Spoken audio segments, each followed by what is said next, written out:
Hey, what's up guys, Gemini? And hey, in this video today, Diamond Dallas Page just responded to the Nancy Grace show after what happened last night. So I'm going to read you guys Diamond Dallas Page's tweet.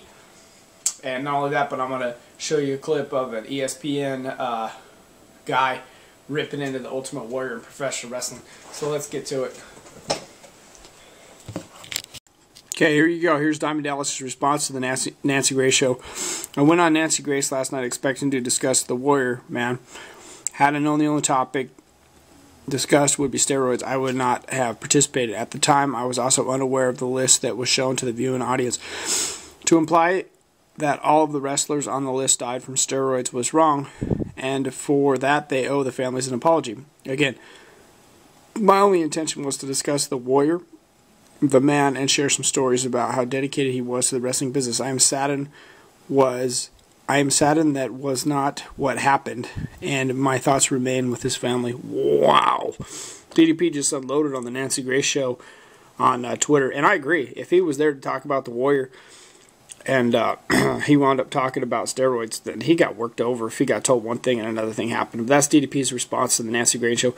Let me show you this ESPN guy who I'm not real happy with this guy. He had an opinion on wrestling too, so let me show you it real quick. Not his real name, but he's got a shtick, and he had that and he passed away. Out in the parking lot. And this is one of these stories that you can't really be honest about.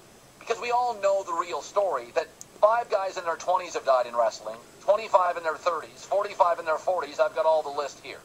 NFL players may get concussions. They're not dying in their 20s and 30s and early 40s very often, certainly not to this number. So you have to say, it's sad, it's so unexpected, no explanation, God just decided it was his time, it's so random.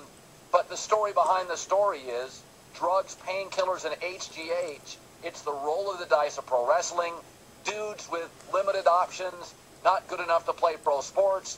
This is for normally wealthy. Okay, this guy, seriously, colin cowherd, or whatever his name is, from the Herd. Honestly, this guy,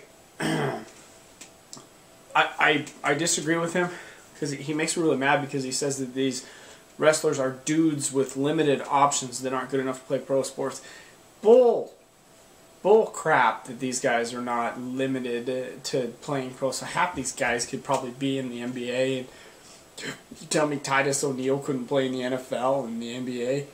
That's a bunch of BS, man. I mean, look at the athleticism of these. These guys could excel at just about any sport. A lot of them have dads who are in the sport and get them in the sport. You tell me Randy Orton couldn't play another sport, or John Cena couldn't be. Most of these guys were football players. You know. Here we go with the drug allegations, and this is what's causing it. You don't know what's causing it, man. You know, yeah, there's a steroid problem. It's killing wrestlers. It's also a hard lifestyle. Okay, it's also not easy getting slammed on the mat every night. So yeah, steroids and drugs in some cases, but WWE's getting a lot better about it. And this guy's just on ESPN just blasting everything and everybody associated with pro wrestling. It's really making me sick. Oh yeah, and also that was a good classy response by DDP about the Nancy Grace show. So Gemini, peace.